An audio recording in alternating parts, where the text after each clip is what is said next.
Hi, laro tayo ng Scrabble. Mali bukas eh. Sasalang daw siya ng Scrabble sa school nila. Hey guys.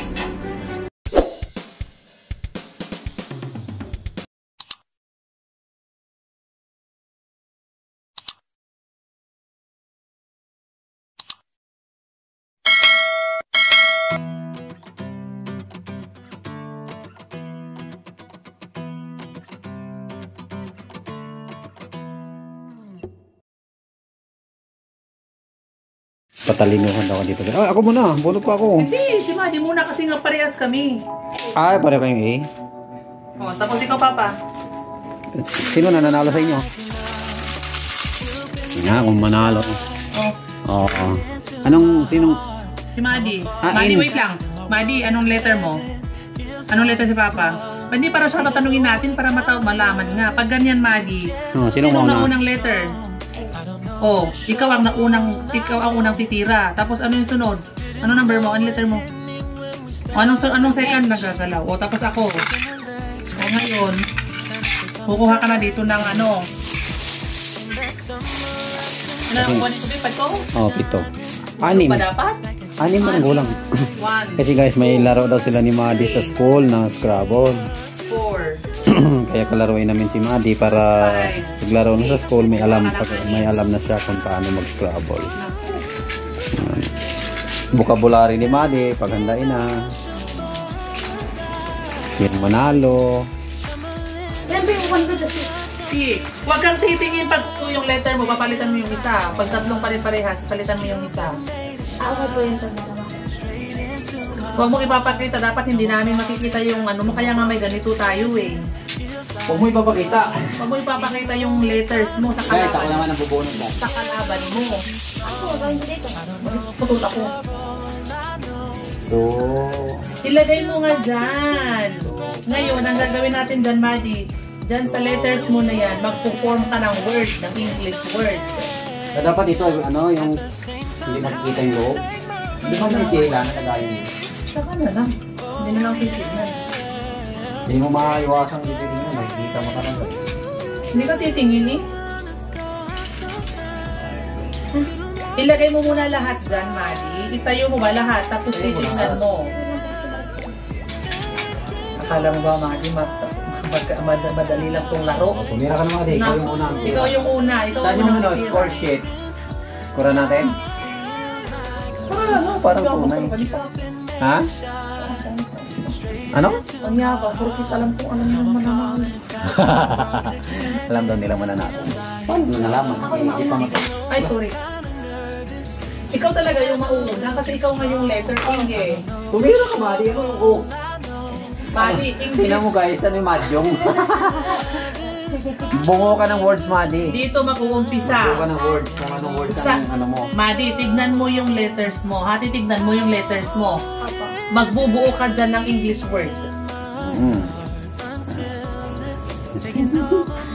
Guys, score natin guys kung ano. Score natin. Words na. Bakit literal lang yung Maddie? Letter yan eh. Word. English word.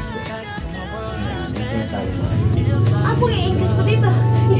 Kukunin mo nga kung ano mabubuong yung words dyan. Sabihin, magdala ka ng Scrabble sa school. Ikaw, di ka pala marunong. Saan ko dinalagay dito? Dito, Ganyan, mo. straight Maddie. Pababa o kaya pa gano'n. Dapat may word yan na English ha. Dada. Ayun, gusto mo mulat, be? Ano yan? Ano yan? Sabihin yan. Ano yan? Ay, hindi ko pa. Tapos magdala ka ng Scrabble. Huwag ka na magdala. Maddie, hindi kailangan lahat ay ilagay mo lahat yan. Hindi kailangan. Importante may word ka mabuo. Hindi kailangan na iubusin mo yan. Ilalagay mo nga doon at titignan mo. Parang, Maddie, ganyan ba? Babalik ka rin mo, titignan mo.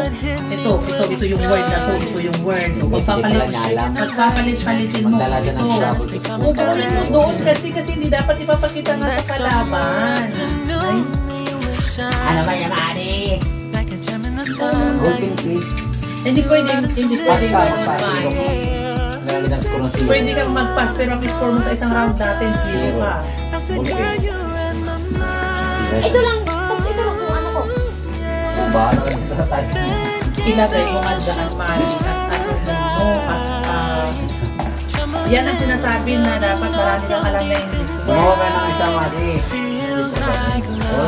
Ilagay mo nga kasi dito, Madi. Ilagay mo dito. Hindi mo mababa. Daming good sa Sabi ng hindi mo ano yan eh.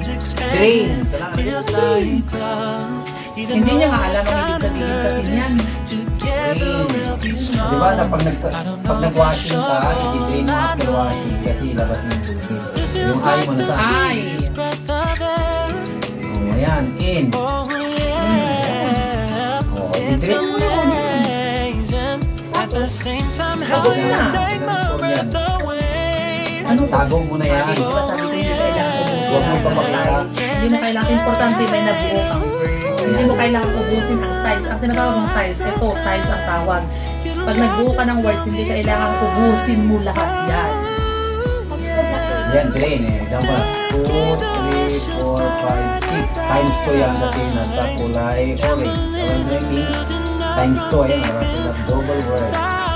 Ayan, 4, 5, 6, 12. Score mo 12. Uy, sulit ka na po.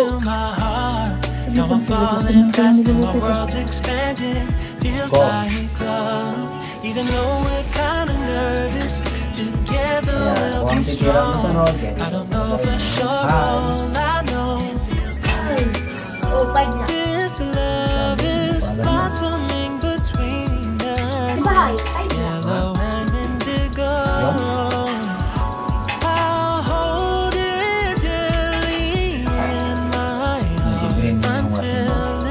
Taking over my body, it so feels like love. You've been made to shine straight into my heart. Now I'm falling fast and my world's expanding. Feels like love. Even though we're kinda nervous, together we'll be strong.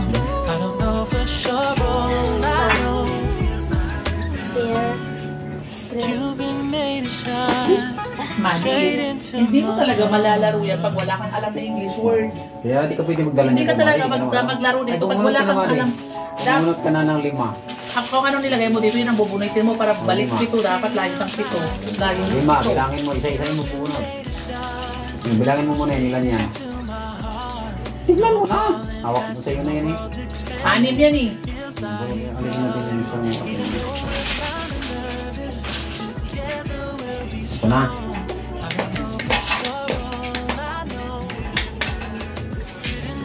Kaya pag sinabi ko, Madi, magbasa ka ng English, magbasa ka.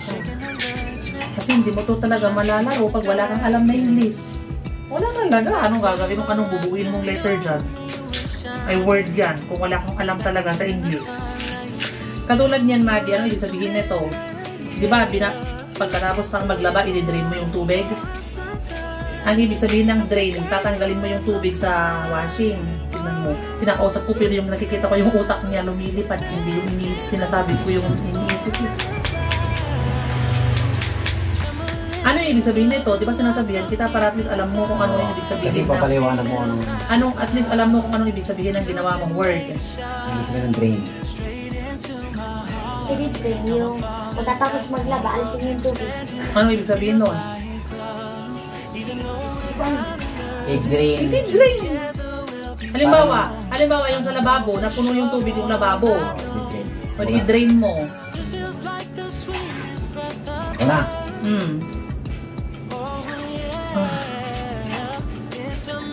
Nako. Nakakainis to. Ano yan? Hindi ko siya tapos. Pwede mo kasi kahit saan ka dyan magdugtong. Pwede kang magdugtong. Basta English ang idudugtong mo. Tingnan mo yan, Madi. Kung ilalagay ni Papa yan, 4. Double letter, ibig sabihin 4 times 2. Hindi malaki yung score niya dyan, magiging 8. Anong 5? 4 times 2. 4 times 2. 8 na yan eh. Pag dito naman niya nilagay, natamaan niya to lahat ng word. Times 2.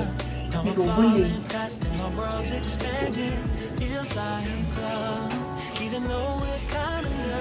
Left. Hindi pa tapos si Papa. Meron ba yan drain? Wala. Ikaw naman, Madi, mag-isip ka na kung saan ka dyan dudugtong, na malaki ang score mo. Mag-isip ka na ng word na kung saan ka magdudugtong ng English.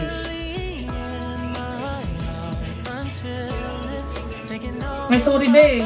Be, tatlo yung ay ko, kaya pala eh. Tatlo yung ay ko. Salitan ko isa. Sampo yung ay. Ay, ha? Wala tong ano, walang mga Ay. sauce. Ah, ganun. Napangit naman ng mga tiles ko.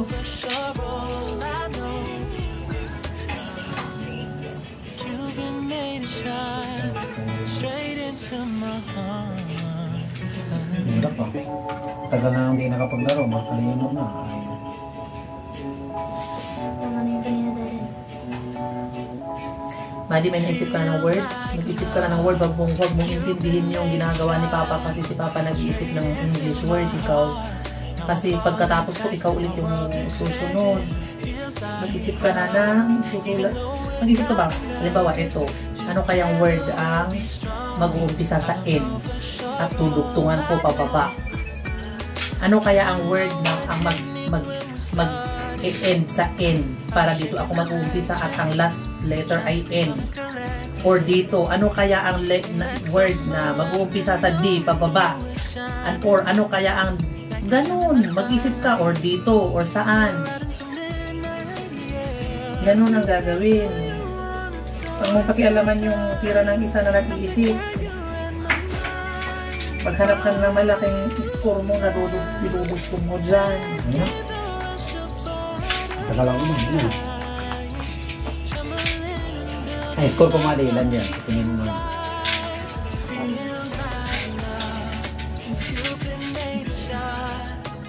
Isang pag-ibig yung Ito, double ito. Kaya, mag-isang 8. Pag ganun siya, 8. Kasi may word yan. Ang word dito, Madi, kasi A, A-H. Di ba may word na A sa English? Meron ding word na A. Oh, meron ding word na Re. Ayun pala, kaya dada next score. Ito, 8. Ito lang yung dinugtungan niya lang kung saan siya dumugtong. 8, 9. Plus 8, 17. 18, 19, 20. Mayos pa doon. Ba't 20? 20 yan. Ganun, Madi, kasi titignan mo nga. Di ba sabi mo, 4 times 2. Di ba 4 times 2 magkano? Ay ano? O 8. 8 plus 9. 8 plus 1. O 9. Tapos ito naman. Good evening guys. Naglaro kami ng Scrabble. Kasi sabi ni Madi, maglaro sila ng Scrabble sa school. Adalhin niya yung Scrabble niya. Madi, maglaro sila ng Scrabble sa school nila. Kaya dapat marunong siyang maglaro. Eh, hindi pa siya marunong pala. Kaya kailangan mag-training muna sa siya para bukas doon sa school nila makakatira siya ng maganda-gandang words. Ang vocabulary mo, Madi. Madi, ano, buo na yung Madi? Ito yun? Yung tiles mo? Ha? Tapos ako.